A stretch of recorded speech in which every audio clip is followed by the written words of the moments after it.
Pessoal, tudo bem? Questão muito interessante aqui sobre plano inclinado, bem completa, explora muitas situações envolvendo esse tipo de tema. Vamos lá? Bom, leia a chat e a seguir responda a questão. Eu acho que é o fim da linha. Bom, diz o boneco que está aqui mais à frente, subindo, evidentemente, um plano inclinado. Essa questão é tão interessante porque ela foi retirada de uma prova, salvo engano, da Universidade Federal de Mato Grosso, e ela estava inserida dentro de um contexto da prova de filosofia. Era uma questão de filosofia a primeira e na sequência eles incluíram uma questão de física, porque eu falava exatamente de uma situação envolvendo um tema da filosofia, de você chegar ao fim da linha, era uma discussão mais nesse sentido aí, e aproveitar o fato de ter um plano inclinado, desses bonecos estarem subindo ali esse plano inclinado, e encaixaram uma questão de física, inclusive muito bem elaborada. Vamos lá? Com base na figura 3, nos conhecimentos sobre atrito e as leis de Newton, assinale a alternativa correta. Quando um corpo se movimenta em relação ao outro, a força de atrito aparece sempre no sentido direto à tendência de movimento. Pessoal, não. Vamos voltar, vamos analisar aqui a nossa figura. Se o objeto está se movendo nessa direção, e aqui nós estamos diante de um plano inclinado, existe uma força que é uma componente, né? É uma componente da força peso que faz com que esse objeto tenha uma tendência de descer. Ele só não vai descer e consegue se movimentar para frente em razão da força de atrito que o mantém, né, preso aqui à superfície. Então, repara só, a tendência de movimento dele, imaginemos que ele esteja aqui parado. Então, se não fosse a força de atrito, esse objeto entraria em movimento, claro, descendo. O que mantém ele aqui estável, digamos assim, é justamente a força de atrito, que tem um sentido contrário à tendência de movimento. Então, quando o item diz que quando um corpo se movimenta em relação ao outro, a força de atrito aparece sempre no sentido direto à tendência de movimento? Não, qual é a tendência de movimento aqui? É descer, essa é a tendência, né? Já que ele está no plano inclinado. A força de atrito evita isso e, evidentemente, vai ter que ter um sentido contrário a essa tendência de movimento. Tá? Então, o item A não condiz a nossa resposta. No final da caminhada da figura 3, a pessoa está na frente, a pessoa que está na frente fica parada sem escorregar, pois a força de atrito máxima é igual ao coeficiente de atrito estático, ou seja, eu estou parado, estático, que é igual, né, ou seja, a força de atrito é igual ao coeficiente de atrito estático vezes a massa vezes g vezes o seno do ângulo. E, portanto, o coeficiente de atrito pode ser escrito como tangente, né, menos a tangente a menos 1, que seria 1 sobre a tangente. Esse expoente negativo inverte a polaridade aqui, né, dos termos. Bom, será que realmente a força de atrito pode ser calculada por esta equação? Bora lá, voltando aqui ao nosso plano inclinado. Gente, sempre que nós estivermos diante de um plano inclinado, é fundamental que a gente represente as forças que estão atuando aqui nesse objeto. E quais são as duas mais importantes? Nós temos a força peso, que sempre vai apontar no sentido, né, do centro da Terra. Professor, não é para cá? Não, é sempre no sentido do centro da Terra. Essa é a força peso. E, aliás, a força peso corresponde à massa do objeto, né, no caso aqui desse boneco, vezes a gravidade. Outra força que é bem importante é a chamada normal. A força normal, aí sim, ela tem um sentido perpendicular ao plano, sempre, sempre, sempre. Professor, eu achei que essa força normal é sempre contrária a peso. Não, força normal é uma força de contato. E quando eu tenho um contato com a superfície, ela vai estar perpendicular a essa superfície. Se a superfície está inclinada, evidentemente que a força normal também seguirá essa tendência. Agora sim, nós temos uma resultante em relação à força normal, que aí sim também é perpendicular a esse plano, tá? Essa resultante ou essa força de equilíbrio, que equilibra normal, ela tem a mesma intensidade da normal, tá? Tem o mesmo módulo da normal. E como é que nós vamos calcular a força normal e essa força que está aqui contrária a ela, que inclusive se equilibram?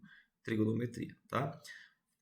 Além dessas forças, nós temos aqui a força, que é a tendência de o objeto descer, tá? Que está nessa direção aqui em relação ao plano, tem a mesma direção do plano, E, nesse caso, desse exercício, nós temos também a força de atrito presente. Por quê? Porque o objeto, o corpo, no caso, o boneco, ele está em equilíbrio aqui, ou seja, ele está conseguindo se manter sobre esse plano inclinado. Então, nós temos aí, basicamente, 5 forças atuando. Essa força descendo, normalmente a gente utiliza, né, e assim que se faz nos planos inclinados, normalmente a gente cria uma espécie de plano cartesiano aqui no plano inclinado, em que esse eixo representa o eixo das abscissas, né? Ou seja, o eixo X, e aqui nós temos o eixo Y. E pessoal, esse ângulo que aparece no plano inclinado é extremamente importante para a gente poder fazer os cálculos aqui. E ele aparece exatamente, se a gente fizer algumas manobras aqui geométricas, a gente vai conseguir perceber que esse ângulo realmente aparece do lado de cá. E quando a gente faz, ou quando a gente monta esse plano de forças, nós vamos perceber o seguinte, que as duas forças, né, que estão no eixo X e Y juntas formam um triângulo retângulo, já que aqui, ó, repare, essa força ela é perpendicular. A força no eixo X é perpendicular à força no eixo Y. Tanto é que nós vamos chamar essas forças de essa no eixo Y de PY e essa no eixo X de PX. E lembrando que esse eixo X e Y foi construído aqui por nós, porque é assim que normalmente se trabalham essas forças. E quando eu observo esse triângulo, o que nós temos? Um triângulo retângulo com um ângulo definido. E essas componentes APX e APY, APY e APX, se comportam como se fossem catetos, né, desse triângulo retângulo, em que a hipotenusa é exatamente a força-peso. Então, a gente pode aplicar, né, trigonometria e relacionar todas essas forças aqui. APX, APY, a gente nota que é exatamente, né, tem o mesmo módulo da normal, e a força de atrito, que está aqui nesse sentido, a FAT, né, força de atrito, tem o mesmo módulo da PX. Então, com isso, a gente consegue fazer várias relações importantes aqui no plano inclinado. Então, vamos trabalhar algumas delas. Por exemplo, observando esse triângulo retângulo, a gente nota o seguinte, aqui está a força-peso, tá? Que é a hipotenusa desse nosso triângulo montado. Então, quem é que está em oposição ao ângulo θ? É PX. A relação que estabelece, né, uma combinação entre o cateto oposto, ou seja, o cateto que está em frente ao ângulo, PX, e a hipotenusa é o seno. Então, a gente pode falar que o seno de θ é igual ao PX, que é o cateto oposto a esse ângulo, dividido pelo P. É por isso que a gente fala que a PX, que é a componente em X, PX, é igual sempre ao seno do ângulo vezes o P. É o chamado, né, ele está separado, o PX está separado do ângulo. Muita gente usa essa ideia para calcular, dizer que o PX é o seno do ângulo porque ele está separado do ângulo. Já o PY, como o PY é o cosseno, ou seja, é o cateto adjacente, ele está colado ao ângulo, a gente fala que o PX é igual, porque se eu fizer a trigonometria aqui do cosseno, vai dar, né, exatamente isso. É o cosseno do θ vezes P. Tá? E aí o que a gente nota? Bem, a gente percebe que o PX é igual à força de atrito. Então, como o exercício está aqui cobrando da gente no item B, conhecimentos relacionados à força de atrito, o que a gente pode pensar a partir dessa análise trigonométrica? Que o PX é exatamente igual à força de atrito, porque elas estão equilibradas, tá? Aqui não, o objeto não está descendo, se fosse assim a força PX seria maior do que a força de atrito, mas como ele está parado, há um equilíbrio entre essas forças, daí a gente fala que elas são iguais. Mas a PX, como a gente viu, vale seno, tá? Seno de θ vezes o P. Já a força de atrito, a FAT, ela também tem uma formulazinha específica, né? A força de atrito sempre vai ser, força de atrito, FAT, vai ser igual. Deixa eu fazer um pouquinho mais abaixo, talvez eu até apareça na tela. Então, a força de atrito, FAT, é sempre igual a normal vezes esse coeficiente de atrito. Se o objeto estiver parado, que é o caso, vai ser o coeficiente de atrito estático, é o μ estático, tá? E essa força normal, como a gente está percebendo aqui, ó, ela é igual a Px, a Py, perdão. Então, a gente pode fazer essa igualdade aqui, criar essa igualdade, da seguinte forma. Essa força de atrito é a normal, né? No segundo momento eu faço essa substituição, vezes o coeficiente de atrito estático. Mas quem é essa normal? É o PY. Mas quem é o PY? Cosseno vezes P. Então, a gente pode, de maneira, né, geral aqui, escrever o seguinte. Seno de P, que é a Px, é igual a cosseno de θ vezes P, que é a normal, vezes o coeficiente de atrito. Veja que dos dois lados nós temos a força-peso, né, que é massa vezes a gravidade. Então, eu já posso simplificar. E esse coeficiente de atrito está multiplicando o cosseno.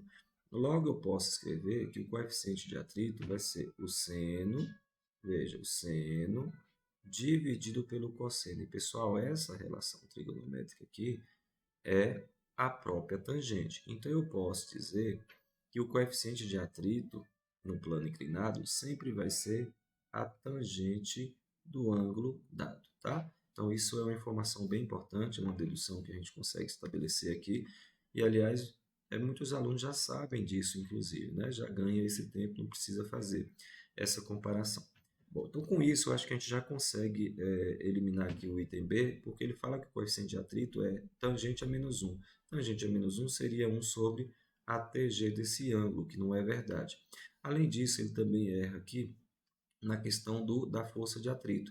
Força de atrito a gente viu que é o peso, que aqui ele escreveu como massa vezes G, está tudo perfeito. Só que ao invés de usar o cosseno, veja o que nós falamos ali.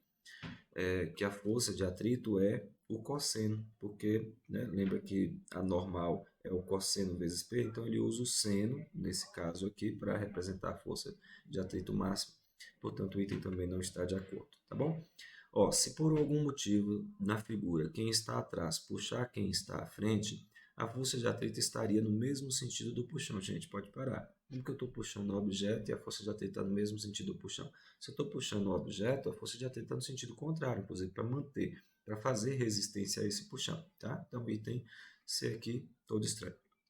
Podemos afirmar que uma força de atrito é proporcional à força normal e independente da área. Pessoal, por incrível que pareça, apesar de esse termo aqui poder confundir muita gente, é a resposta correta. Só como assim proporcional? Quem é a força de atrito? Força de atrito, FAT, é igual, acabamos de ver, né? Normal vezes o quê? O coeficiente de atrito estático, no caso de um objeto parado. Isso é o μ, né? μ estático. Veja, não existe nenhuma referência à área aqui, ó. De fato, a força de atrito não tem relação com a área. Você pode até não concordar com isso, mas do ponto de vista físico e matemático, realmente não tem nada a ver, né? Porque a superfície de contato ela interfere na questão da resistência, mas a área em si não entra, tanto que a fórmula do atrito não tem a presença de nenhum elemento relacionado à área. Se a força de atrito dependesse da área, com certeza nós teríamos essa grandeza aqui presente, tá? Então, assim, podemos afirmar que a força de atrito é proporcional? Sim, proporcional à força normal? Exatamente, olha ela aqui, ó. Vezes um coeficiente de atrito que depende da superfície, né? E independe da área, com certeza independe da área. Bom, letra E, no final da caminhada, a pessoa que está na frente está sujeita a uma força de atrito, FAT, e para que esta seja máxima, devemos ter força de atrito igual, de novo ele usa o seno, viu só? Então, a força de atrito, na verdade, trabalha com cosseno e não com seno. Portanto, questão muito boa, né? Exploramos várias situações e a resposta correta, portanto, é a letra D. Até o próximo exercício, pessoal.